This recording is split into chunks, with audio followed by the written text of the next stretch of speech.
right, so now I'll go over the final category, and that is something I don't sell too much of actually, and that's toys and electronics.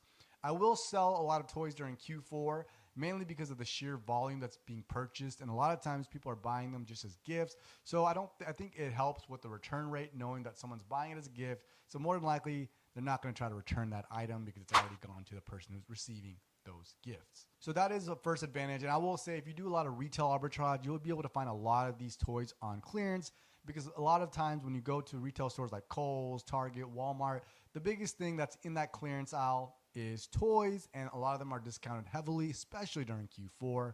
Again, I don't do a lot of retail arbitrage. I did do a little bit last Q4, but I might do it again this year. But if you are starting out and you want to find really profitable items because you have a low capital, which means you want to find items that have high ROI so you can stack your capital and let it go quickly, then in that situation, then going into the stores might be much more advantageous for you, and I highly recommend doing that. And just so you all know, last Q4, selling toys during Christmas time was really profitable, and my return rate, I thought it was gonna be high. I did think it was still gonna come around by January, February. People might not like their gifts, or they give their receipts back to whoever gave them the gifts, but that was really not the case. My return rate for toys, from what I sold during Q4 when I checked, average return rate was 5.2%. Not bad. Now, for those that will sell toys year round, you're probably going to have a higher return average. Maybe not. I don't know. I don't have that experience. So let me know in the comments, for those of you that sell toys year round, what's your return rate looking like? And speaking of toys, if you do need to get ungated in Legos, I do have an ungate video down below. Check that out. Really easy to get ungated on Legos, and one of the best things to find during Q4 on sale. In addition to that, all the prices for Legos usually goes up. I had a Lego product that I was selling a lot of in last Q4. I just checked it. The price on there now has exploded. It's probably because they stopped selling that Lego set. I know a lot of people that do the Lego investing. I don't, unfortunately, but I probably should. So a disadvantage of toys is kind of a lot of what you'd expect. People return it because of broken parts. They might have bought it as a gift for their kids. Kids didn't want it, so they'll return it back. So just higher than average return rate. But again, it's kind of the same thing as apparel. You can find these Lego sets and different toys with a really high ROI in stores, especially during Q4, but just in general in the clearance aisle. So it might be worth it to you to find certain toys with a really high ROI to offset any fees that you accrue from returns. Next up is electronics. Again, something I don't do too much of, but I do sell it here and there. Again, I get returns of people explaining to me that it's not working correctly, yada, yada, yada.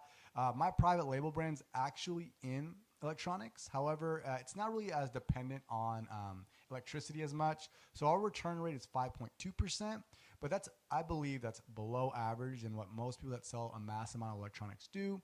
I do know a lot of people that sell consumer electronics, and that's their bread and butter actually, and that they do really well. So there is a lot of brands within the electronics subcategory that probably do very well. I just probably haven't found them all yet. My whole theory is to go deep on things that work for me.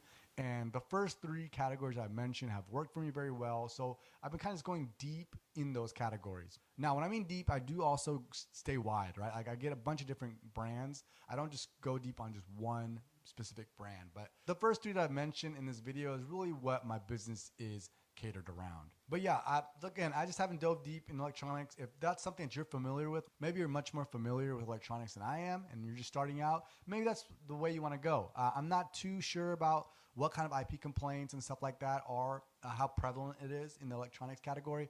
I would imagine a lot of electronics do have risk of intellectual property complaints.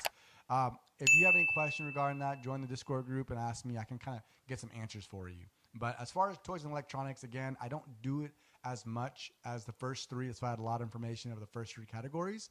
But do your homework, do your due diligence, and see what you can find. Let me know in the comments if you have any info for me.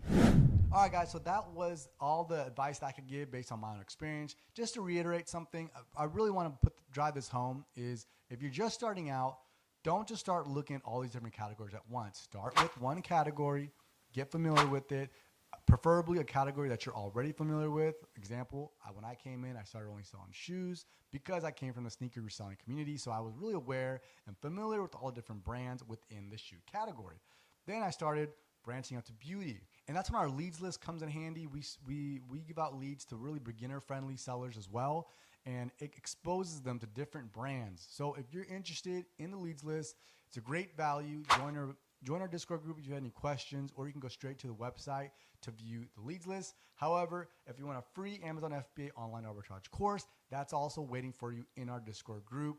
Bunch of content in that course that I've developed. It didn't take me a day. It took me a whole month to create. So I really, really strongly encourage you to at least read through that video. It links various different videos as well in that content, so you're not going to be bored just reading a bunch of text, right?